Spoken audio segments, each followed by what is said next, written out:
Iya, seperti apa pemirsa tiga gabungan fenomena yang sesaat lagi akan terjadi, dan sore hari ini saya akan membahasnya dengan peneliti Lapan, Pak Unggul Satrio. Selamat sore, Pak Unggul. Selamat sore, Ibu Ayu Wardani. Iya, Pak Unggul, bisa diceritakan sebenarnya fenomena Blue Blood Moon ini seperti apa? Baik, selamat sore pemirsa JAK TV di rumah. Sebenarnya ini tiga fenomena sekaligus itu terjadi dalam satu waktu. Yaitu fenomena pertama supermoon, di mana supermoon adalah jarak bulan terdekat dengan bumi. Kemudian blue moon, yaitu bulan purnama kedua dalam satu kalender. Dan blood moon, ketika terjadi gerhana bulan, ya, gerhana di mana matahari, bumi, dan bulan sejajar, di mana bulan berangsur akan ditutupi oleh bayangan bumi. Nah, di situ akan terjadi suatu cahaya dari matahari menuju bulan. Dia akan terdistorsi oleh atmosfer di bumi. Dia akan terperangkap seperti kita menggunakan lensa berfilter warna. Jadi nanti yang sampai ke bulan itu adalah warna merahnya. Baik. Jadi sudah tentu dengan bulan yang sangat besar, kondisi sangat besar dan berwarna merah sempurna, itu sangat menarik sekali untuk dilihat. Dan ini terjadi di awal malam, sehingga sangat mudah sekali semua orang bisa tidak menunggu terlalu malam untuk melihat tiga fenomena ini. Dan fenomena ini terjadi terakhir di bulan Maret tahun 1866. Jadi sekarang ini udah tahun ke 152. Sangat bagus sekali. Lebih dari 100 tahun baru terjadi lagi, dan tadi disebutkan waktunya akan berlangsung selama 4 jam. Bisa dijelaskan secara rinci akan terjadi apa saja tahapannya sampai 4 jam di puncak itu? Jadi nanti dimulai pada pukul 18.48 itu ketika bulan akan memasuki area penumbra. Nah, kemudian nanti puncaknya di pukul 20:29 sampai pukul 20:30 itu memulai puncak dari gerhana bulan, ketika bulan sudah tertutup sempurna oleh bayangan bumi, sehingga kita dapat melihat bulan yang sangat besar berwarna merah, karena warna merahnya itu yang sampai ke bulan. Ini 18.48 dimulai, tentu saja tidak lama lagi, dan berbagai cara akan dilakukan oleh warga masyarakat untuk menikmati fenomena ini, fenomena langka, dan akan mendatangi acara nonton bareng. Ini ada tips nggak sih, Pak Unggul, biar bisa melihat dengan luar biasa, tidak melewatkan setiap sesinya ini seperti apa? Baik, Mbak Ayu Wardani. Jadi Lapan pada momen yang sangat langka ini mengadakan event nonton bareng di semua tempat yang ada Lapannya, mulai dari Agam, Pontianak, Bandung, Garut, Pasuruan, sampai Parepare dan Biak. Itu sudah kita sebar informasi semuanya melalui web Lapan, medsos Lapan, Instagram lapan.ri, @lapan.ri, semuanya sampai ke YouTube Humas Lapan. Baik. Jadi di situ disediakan fasilitas mulai dari teleskop sampai teleskop yang besar ada. Semua daerah di Indonesia bisa menikmati fenomena ini, Pak Unggul?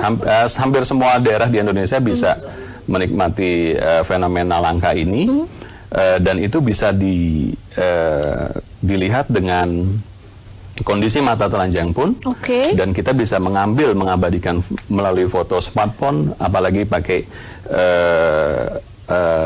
DSLR atau kamera-kamera profesional lainnya. Dampak fenomena ini terhadap perubahan lingkungan. Jadi fenomena ini dapat kita tarik manfaat atau dampak yang kita perlu persiapkan. Untuk manfaat, kita bisa melihat secara langsung bahwa waktu terjadinya fenomena ini akan bisa dilihat sebenarnya faktualnya putaran bumi itu. Jadi kita bisa melihat berapa besar sumbu bumi terhadap waktu.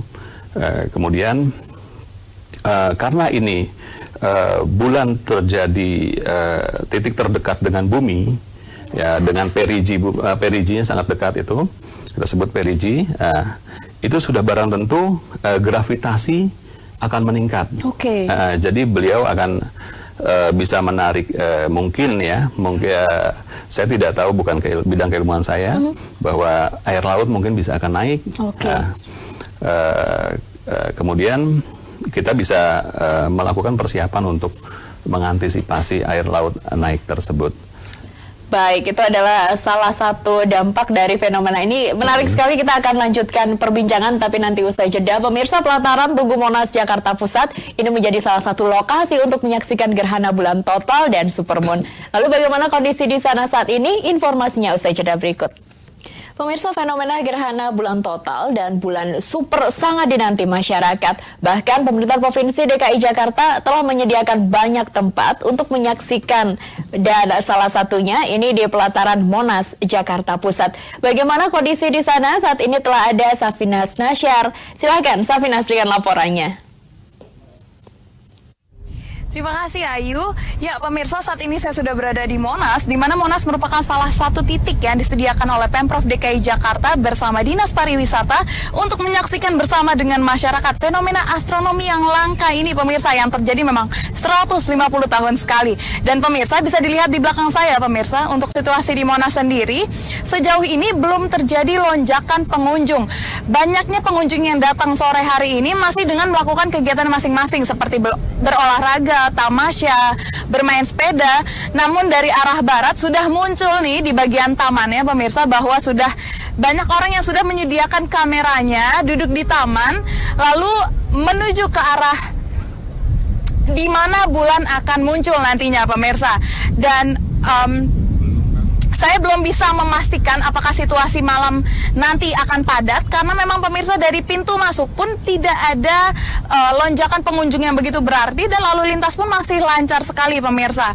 Dan saat ini saya berada menghadap barat dari matahari. Matahari masih cukup terang, namun di belakang saya ini, pemirsa, cukup mendung, pemirsa. Jadi sejauh ini memang belum tampak sekali bulannya gitu, pemirsa. Lalu sekedar informasi aja, pemirsa, bahwa BMKG menyatakan fenomena ini akan terjadi pukul 17.49 hingga 23.00 dan puncaknya akan terjadi di pukul 20.39, di mana bayangan bumi sudah menutupi penuh bulan, sehingga super blue blood moon ini akan tampak pada pukul 20.39 itu, pemirsa, sehingga nanti malam akan tampak bulan yang kemerahan.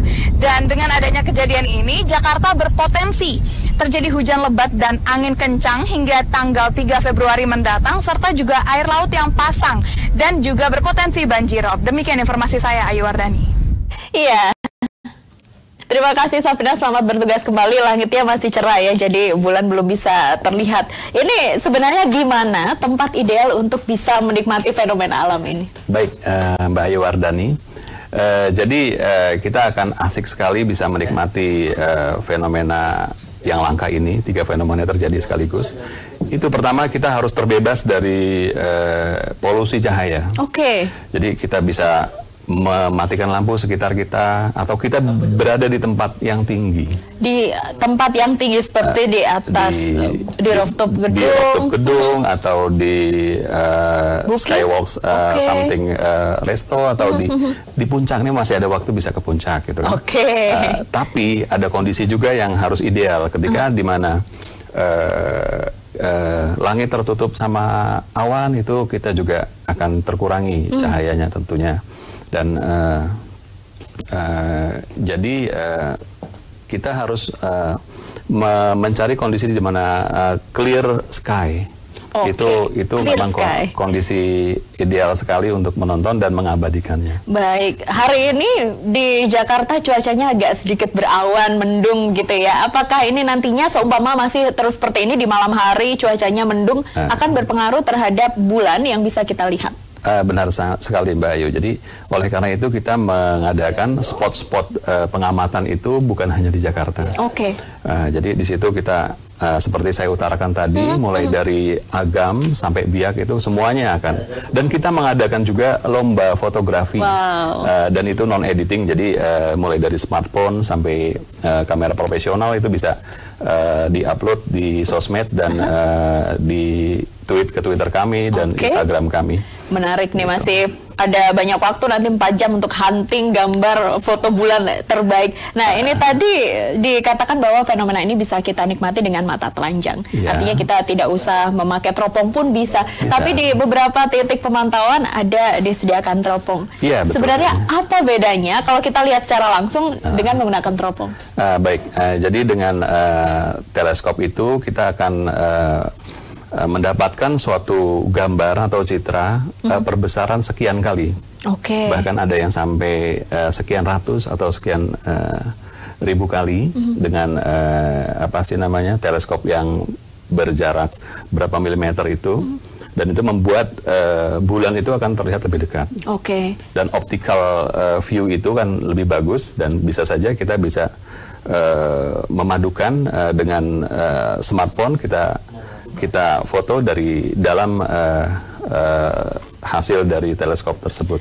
Baik, ini kalau kita menggunakan teropong atau tidak, apakah ada perubahan bentuk bulan yang bisa kita lihat? Baik. Jadi tidak ada perubahan bentuknya, cuma lebih dekat. Kesannya akan terlihat lebih jelas. Kemudian ilmu yang kita dapat dari fenomena ini, kita bisa melihat refleksi warna yang terjadi dari bulan, dan kita bisa melihat komposisi mineral yang ada di bulan dan lain-lain. Tapi itu bidang ilmu yang lain, bukan dari LAPAN ya. Saya sendiri di LAPAN ini ada di bagian komunikasi dan edukasi publik. Baik. Pak Unggul, terakhir singkat saja, ini ada fenomena ini terjadi selama 4 jam. Yang paling tidak boleh dilewatkan jam berapa sampai jam berapa, dan fenomena apa? Baik Mbak Ayu. Jadi fenomena super blue blood moon ini sangat tidak boleh kita lewatkan. Kita cari spot yang baik, angle yang baik, dan matikan lampu sekitar kita kalau bisa. Itu yang paling penting, itu ketika terjadi suatu gerhana sempurna, itu yang dimulai pukul 20.30. 20.30, setengah 9 malam. Nah itu sebaiknya kita stay tune, melihat, dan semoga cuaca baik dan mendukung, jadi sangat clear. Baik, terima kasih Pak Unggul atas informasinya, dan bisa pastikan jam 20.30 untuk tidak melewatkan fenomena ini.